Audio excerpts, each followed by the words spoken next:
হযরতে হানজালার ফরজ গোসলটা বাকি ছিল। এবার সেই হাউজে কাউসারের পানি দিয়ে গোসল করায় হানজালাকে যখন জমা দিয়ে যাওয়া হয়, তার মাথা থেকে চুল থেকে টপ টপ করে হাউজে কাউসারের পানি পড়ছে, আর চতুর্দিকে যেন জান্নাতি খুশবু, চতুর্দিকে সুগন্ধ ছড়িয়ে যাচ্ছে। নবীজি জানাজা পড়ায়া দিলেন আর বললেন, সাহাবীরা রে, তোমরা তো সব কিছু করলে, সবাইকে খুঁজে আনলে, জানাজা তো পড়ায়া দিলাম, আমার নারী সাহাবী নুসাইবার খবর একটু এনে দাও, সে কোথায়? সাহাবীরা বললেন, ইয়া রাসূলুল্লাহ, সে তো পানি পান করানোর দায়িত্বে তাঁবুর কাছে দেখেছিলাম। কেউ বলে, হ্যাঁ আমি তো পানি খেয়ে এসেছিলাম তার হাতে, তাঁবুর কাছে দেখেছি গ্লাস হাতে আর পানির জগ হাতে। নবীজি বললেন, সাহাবীরা শোনো, তোমরা নারী সাহাবী নুসাইবা কি পানি পান করানোর দায়িত্বে তাঁবুর কাছে দেখেছ রে সাহাবীরা, কিন্তু আমি তাকে তরবারি হাতে যুদ্ধের ময়দানে দেখেছি। সাহাবীরা রে, একটু যুদ্ধের ময়দানে খুঁজে দেখো, পেয়ে যাবে। সাহাবীরা খুঁজতে শুরু করলেন, খুঁজতে খুঁজতে দেখলেন, হ্যাঁ ওই তো দেখা যায় নুসাইবার মতো, এটাই তো আব্দুল্লাহ বিন কাবের বোন নুসাইবার মতো মনে হয়। কাছে গিয়ে তারা নিশ্চিত হলেন, হ্যাঁ এটাই তো সেই নুসাইবা। এবার তার কাছে গেল, কিন্তু সে তো নারী, তাকে তো স্পর্শ করা যাবে না। এজন্যে বোঝার জন্য সে বেঁচে আছে না মরে গেছে বোঝার জন্য নাকের সামনে 2টা আঙ্গুল ধরলো। একজন সাহাবী তার নাকের সামনে 2 আঙ্গুলি ধরলেন বোঝার জন্য। সে বুঝতে পারলো, হ্যাঁ এখনো শ্বাস প্রশ্বাস আসা যাওয়া করে। আঙ্গুল দিয়ে তিনি টের পেলেন, আঙ্গুলের সাথে শ্বাস প্রশ্বাস আঙ্গুল দেওয়ার কারণে এখানে লাগতেছে, টের পাচ্ছে, হ্যাঁ এখনো বেঁচে আছে।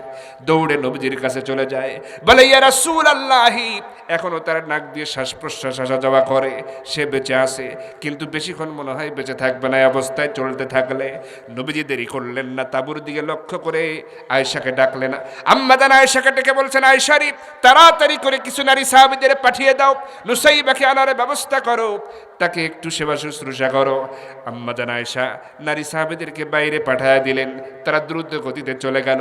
নুসাইবা রাদিয়াল্লাহু তাআলা আনহাকে তাঁবুর মধ্যে আনা হলো, তার সেবা শুশ্রূষা শুরু হয়ে গেল। এবার নবীজি বললেন, আয়েশা রে, ভালো করে সেবা যত্ন করো এই নুসাইবার জন্যে। আম্মা জান আয়েশা বললেন, ইয়া রাসূলুল্লাহ, আপনি দোয়া করতে থাকুন, আমরা সব চেষ্টাই করব। তার সমস্ত রক্ত মাখা ক্ষত বিক্ষত জামা কাপড়গুলো খুলে নিয়ে ওই যে হালকা উষ্ণ গরম পানি, এটা দিয়ে তার ক্ষত বিক্ষত স্থানগুলো, রক্তগুলো ধুয়ে মুছে পরিষ্কার করে দিচ্ছেন, আর নরম কাপড় দিয়ে মুছে দিচ্ছেন।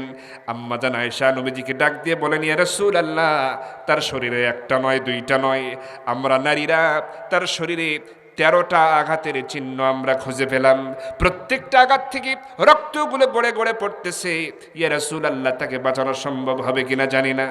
নবীজি বললেন, একটু ভালো করে চেষ্টা করো। কিছুক্ষণ যাওয়ার পর আম্মা জান আয়েশা বলতেছেন, ইয়া রাসূলুল্লাহ, 11টা আঘাত, 11টা ক্ষতস্থান থেকে রক্ত পড়া বন্ধ করতে সক্ষম হয়েছি, কিন্তু বাকি 2টা আঘাত, এটা গভীর ক্ষত হওয়ার কারণে এটা একটু গভীর ক্ষত হয়ে গেছে, রক্ত পড়া বন্ধ হচ্ছে না। আমাদের ধারণা, এভাবে রক্ত পড়তে থাকলে রক্ত শূন্যতায় সে এমনি মারা যাবে, শহীদ হয়ে যাবে। এবার নবীজি বলছেন, আয়েশা রে, এমন হতাশার কথা বলো না রে আয়েশা, আরো একটু ভালো করে চেষ্টা চালিয়ে যাও, সেবা করো, আর আল্লাহ রব্বুল আলামিন অবশ্যই নুসাইবার জন্য উত্তম ফয়সালা দান করে দিবে। আহারে, বলেন তো নবীজির দোয়া কবুল করেছেন কে? দোয়া তো আগেই কবুল হয়ে গেছে। নবীজি বললেন, আয়েশা রে, এমন হতাশার কথা বলো না। আম্মা জান আয়েশা বেশ কিছুক্ষণ পরে বললেন, ইয়া রাসূলুল্লাহ, আল্লাহর শুকরিয়া আদায় করুন, এই 2টা আঘাত থেকেও রক্ত পড়া বন্ধ করতে সক্ষম হয়েছি। এখন প্রত্যেকটা আঘাতেই রক্ত পড়া বন্ধ হয়েছে, এবং আমাদের ধারণা কিছুক্ষণের মধ্যে তার জ্ঞান ফিরে আসবে।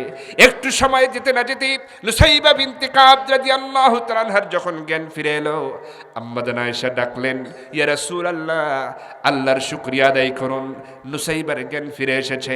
ইয়া রাসূলুল্লাহ, আপনার নারী সাহাবী নুসাইবার জ্ঞান ফিরে এসেছে, আল্লাহর শুকরিয়া আদায় করুন। এরকম কথা নুসাইবা বিনতে কাবের কানে চলে গেল, যে আম্মা জান আয়েশা ডেকে বলছেন, ইয়া রাসূলুল্লাহ, নারী সাহাবী নুসাইবার জ্ঞান ফিরে এসেছে, আপনি শুকরিয়া আদায় করুন। তার মানে নুসাইবা রাদিয়াল্লাহু তাআলা বুঝতে পারলেন নবীজি এখনো শহীদ হন নাই, নবীজিকে তারা মারতে পারে নাই, নবীজি এখনো জীবিত আছেন। এই কথাটা শোনা মাত্রই, বোঝা মাত্রই অর্ধেকটা সুস্থ তিনি এমনি হয়ে গেলেন। সুবহানাল্লাহ বলেন। কারণ জিহাদের ময়দানে যুদ্ধ করতে যাওয়ার কারণ হলো তিনি শুনেছেন যে নবীজিকে হত্যা করা হয়েছে, শহীদ করা হয়েছে। এটা শুনেই তো তিনি যুদ্ধে ঝাঁপিয়ে পড়েছেন। সেই মানুষ, সেই মহিলা জ্ঞান ফিরে যখন শুনেছেন নবীজি এখনো জীবিত আছেন, এবার মানসিকভাবে তিনি মনে হলো যেন সম্পূর্ণ সুস্থ হয়ে গেছেন, এমন একটা অবস্থা হয়ে গেল। এবার আমার নবীজি নারী সাহাবী নুসাইবার দিকে লক্ষ্য করে বলতেছেন, ও নারী সাহাবী নুসাইবারে, ইসলামের জন্য নারী হয়ে তুমি যেই ভূমিকা পালন করেছ রে নুসাইবা, এই উহুদের ময়দানে মুসলমানদের যে করুণ পরিস্থিতি তৈরি হয়েছিল রে নুসাইবা, তোমার ভূমিকার কারণে আল্লাহ রাব্বুল আলামিন উহুদের ময়দানে মুসলমানদের বিজয় দান করেছে। সুতরাং নুসাইবারে, তুমি হলো এই জামানার মুজাহিদা নারী, আর কিয়ামত পর্যন্ত মুজাহিদা নারীদের তুমি হবে মডেল, তুমি হবে আদর্শ। আর আমি নবী তোমাকে এই মুহূর্তে উহুদ যুদ্ধের বীরাঙ্গনা নারী হিসেবে উপাধি দিয়ে দিলাম। সুবহানাল্লাহ, তিনি হচ্ছেন উহুদ যুদ্ধের বীরাঙ্গনা নারী। আমার ভাইরা, সেই নুসাইবা রাদিয়াল্লাহু তাআলা আনহা কিছুদিনের মধ্যেই তার ওই ক্ষতস্থানগুলোর মধ্যে 11টা আঘাত, এটি সম্পূর্ণ সুস্থ হয়ে গেল। বাকি যে 2টা আঘাত গভীর ক্ষত হয়েছিল, এটা এক ধরনের ঘা তৈরি হয়ে গেল, এবং এই ঘা শুকায় যেতে প্রায় 2টা বছর সময় লাগলো। এরপর আল্লাহ পাক তাকে সম্পূর্ণ সুস্থ করে দিলেন। সুবহানাল্লাহ। অতএব ইসলামের জন্য নারী পুরুষ সবাই অবদান রেখেছে। এই আজকের মাহফিলটা একটু প্রথম দিক থেকে একটু অন্যরকম পরিস্থিতি তৈরি হয়ে গিয়েছিল। আসলে বিশেষ আকর্ষণ যারা থাকে তারা তো তার আকর্ষণীয় জিনিস আগে থাকে না পরে থাকে? পরে রাখতে হয়, কারণ উনি একজন পরিচিত মানুষ, রকন ভাই খুব ভালো সঙ্গীত শিল্পী। এখন ওনার মতো পরিচয় হয়তো এখানে আমার নাই, এখানে হয়তো আমি প্রথম এসেছি, কথার কথা। এখন আমাকে আগে দেওয়া দরকার ছিল, তাহলে কানা এখানে পূর্ণ হয়ে যেত, আমি আমার মন মতো করে গোছালো আলোচনাগুলো বলতে পারতাম। তাড়াহুড়ো করে কোনো কাজ কি হয় ভালো?